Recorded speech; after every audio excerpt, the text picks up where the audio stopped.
with your state of mind? No, really. What is up with your state of mind? Does your state of mind have everything to do with how your life is going? Because I know it does in my life. Today I had a conversation that I did another video about, talking about being open to being derailed by God. It's a great video. This is also a part of that, but this is something I wanted to expand on. And that is how your state of mind affects your life and your relationships. The stories we tell in our brains, they affect everything. That meditation of our heart, the idea that I'm always referencing, those perpetual thoughts, meditations, those thoughts are forming our reality to a certain point. So my question to you tonight is a check-in. Where are you at in your state of mind? I know that as a caregiver, I know that as a daughter and a mother and somebody who tries to be present for the people in my life, whether they are in my home or our extended community, I know that my state of mind changes everything. I know that if my dad is having a bad day and I can be that duck, as we've established in other videos, he hates me most of the time because I'm the mean person who continues to put boundaries and restrictions on him because we've had situations happen, so that creates a new house rule. We're always trying to micromanage the balancing of your rights to live the way you want to live, and also keeping everybody in our house safe. That's for another day. But in the midst of that, he hates me. And so one of the glorious things that God has given me is he's given me the ability to be a duck. He lets that anger and that hostility run down my back, and it doesn't stick most of the time.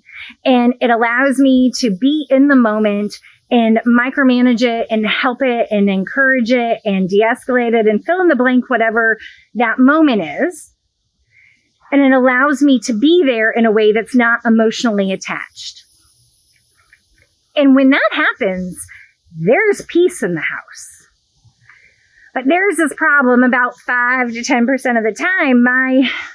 My id, myself, my ego, sometimes my heart. It's not even my ego. Sometimes it's just my heart is like, oh, how can you say that after everything? And the reality is he doesn't remember everything I'm doing. It's just what it is. But every once in a while, my roar comes up and I meet his emotion with emotion. And when I meet his emotions with emotions, it does not create peace. And I'd say it happens, like if I'm being honest, it's about 5 to 10% of the time, depending on where I am at. And so one of the most important things that I do on a daily, in as far as things that are important, that I make important, is making sure that I am mentally healthy, because my thought process allows me to be helpful in these moments. And what I saw today is I saw a person whose heart is to be there for their family, to be loving and kind and to meet their needs. But I saw this person's inability to hear the full truth, to step outside of themselves. And when we don't allow ourselves to step outside and allow our ego to die, and we don't have to be the one who's right all the time. And trust me, I'm right about 95% of the time. Like really, actually, I have a good track record. And maybe we'll say 92% of the time. But the point is that I don't have to walk around here going, I'm right. I told you so. I'm right. I told you so. When I do that, it does not create peace. people feel less than. It doesn't create relationships that feel safe. And so what it takes is me, again, stepping out of myself. It takes me being present and listening and not letting myself rev up, flail up, whatever that can come forth in all of us. We all have it. So I invite you today to check in with yourself and to be aware if this is something that you're struggling with. Are you the person that always has to be right? Are you going around to the people that you love going, I told you so all the time?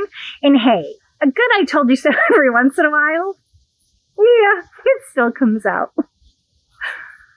But again, it needs to be rare. It needs to not be my normal. And every once in a while, that thing inside me, that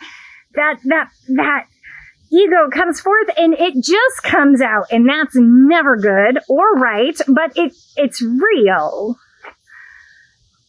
So when you look at your relationships in your life, are you living in that? Are you the person that's dealing with somebody who's always right? Because that's not comfortable either. Where are you at? And I think the biggest part is that relationship piece in a family, whether it's marriage, whether it's with your parents, whether it's with your children, it's important that we try to step out of ourselves and remember to evaluate where the other person is. And then if the other person isn't feeling safe, isn't feeling heard, and you're not feeling safe and you're not feeling heard, somebody in that moment has to be the one to choose to be the peacemaker. God says, blessed are the peacemakers. So do you want to live in peace in your family, or do you want to be right? Because majority of the time, I would say a good 97% of the time, I want to live in peace.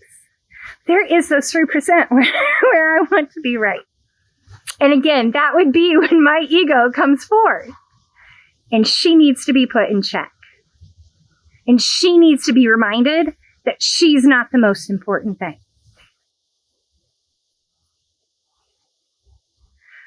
I pray that you're in a safe place.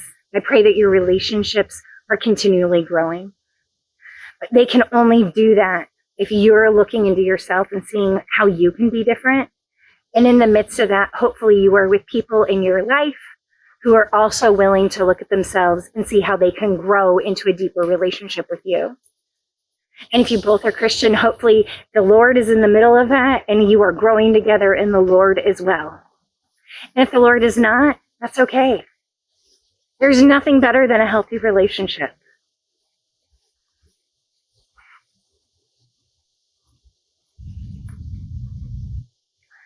I really hope and pray